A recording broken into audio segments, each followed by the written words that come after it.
Hello, boys and girls. This is Grandma Wallace, and I have a storybook to read to you. It's called Jungle Thorn by Norma R. Youngberg. Chapter 1, Jungle Thorn. Mookit, a brown-faced boy of 7 years old, scrambled up the short ladder that led to the open door of a dusun hut on a Borneo mountainside. Kondima! Oh, Kondima! Mookit chirped in a shrill voice. Come with us to hunt mushrooms. Kondima sat on the floor, struggling with some small strips of bamboo, trying with a few directions from Mother to turn the wiggling little things into a basket. Glad to leave her uninteresting work, she sprang to her feet, snatched up a basket from the corner near the clay stove. Leaving Mother to pick up her unfinished work, she hurried down the ladder with Mookit. Really? Truly? Are there mushrooms? Kondima asked as she joined the group of 4 village children. Yes, oh yes, Elijah swung her basket in excitement. Right at the edge of the big woods on the hill. We found a whole basketful just now, and there are lots more.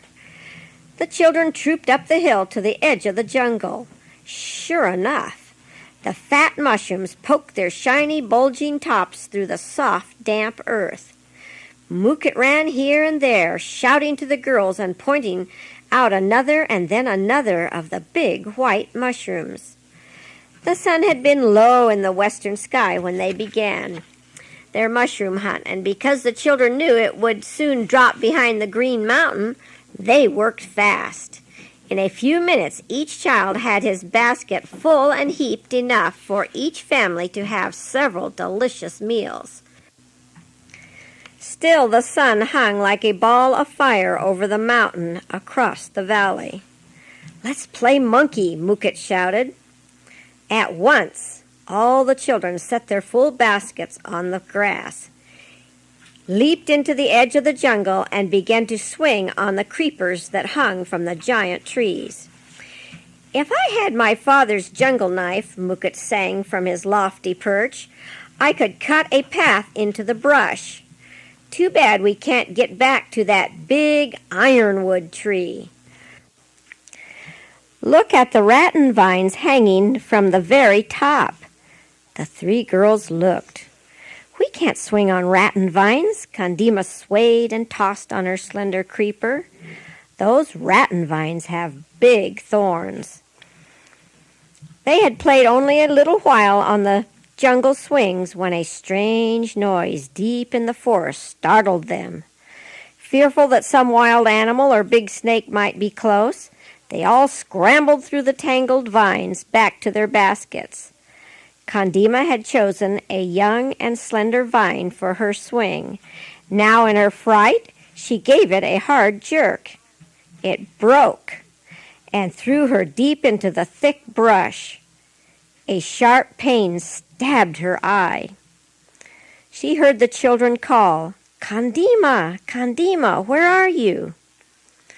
Heavy sobs shook her little small body, but in terrible fear she struggled with the tangled vines, trying to reach the friendly voices.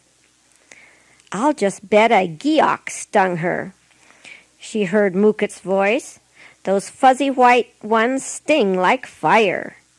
Kondima tried hard to free herself from the thick, hindering vines. Never mind the geok, Kondima. Come and put mud on the hurt place and it will feel better, Mookit shouted louder. Kondima broke through the vines at last.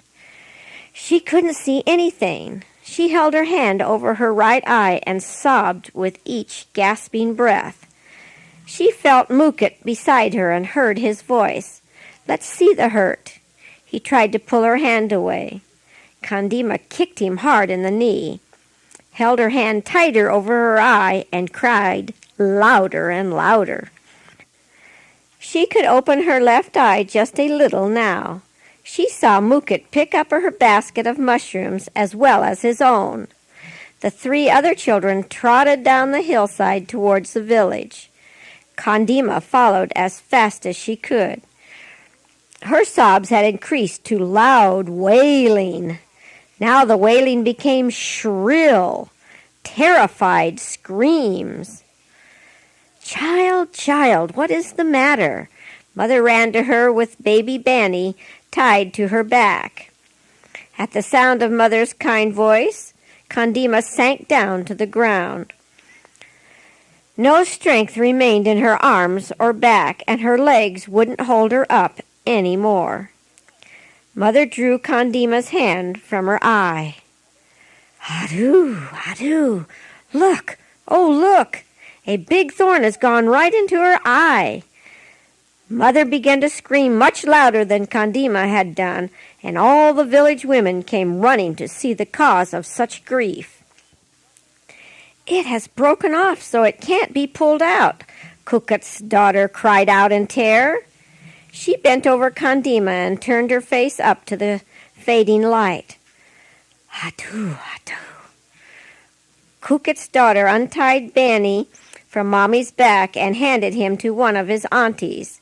She started to lift Kondima in her arms, but Mother prevented her, and although Kondima had grown to be a heavy 6-year-old, Mother carried her easily to the spring, where clear, cold water trickled from a bamboo trough.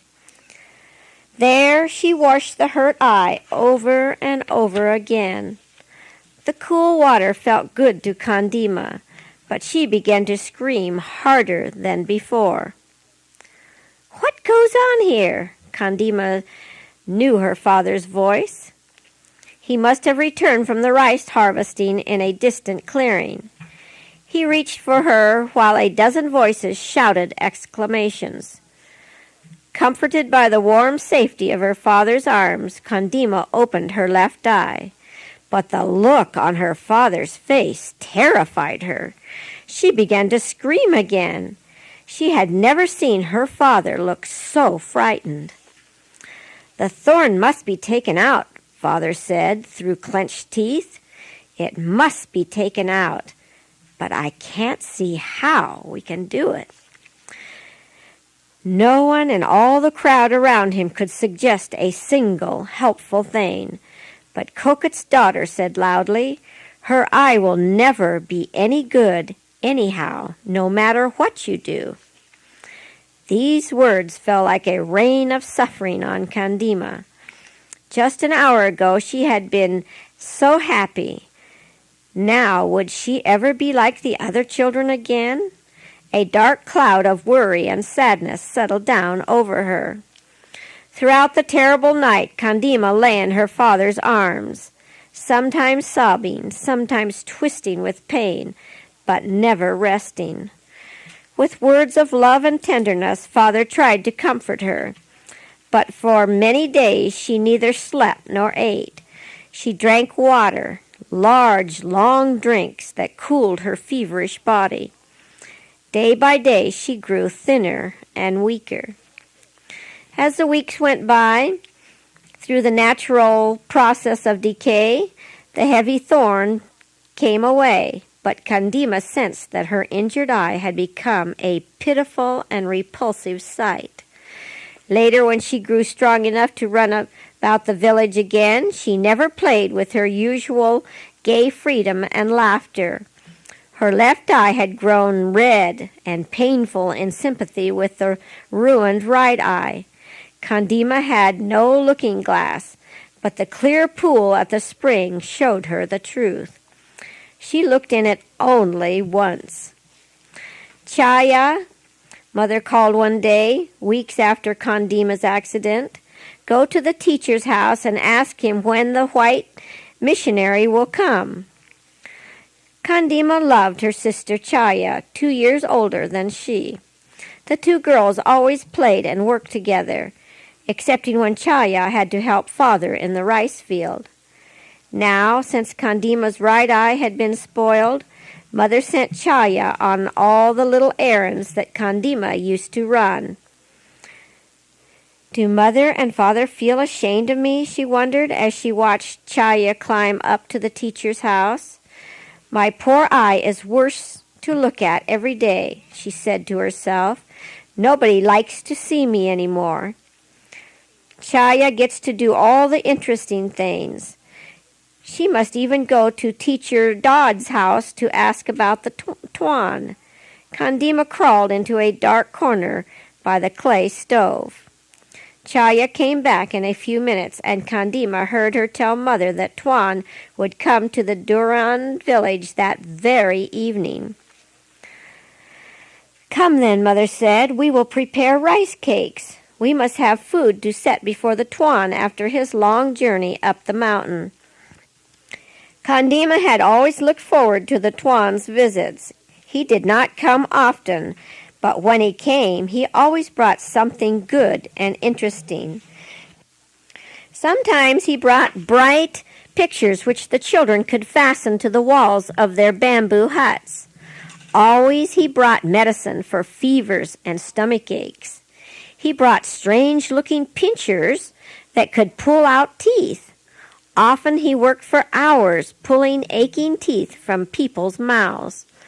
All the village children knew that in the big pockets of his khaki coat the Tuan carried bits of bright candy, sweet and good to eat. Yes, he knew every child in the Duran village, and Kondima felt sure that he loved every one of them.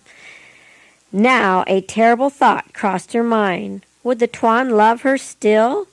Would he try not to look at her as many of the village people did? She thought of blind old Mookit, who ached and hurt all the time. He looked forward to the Tuan's visit.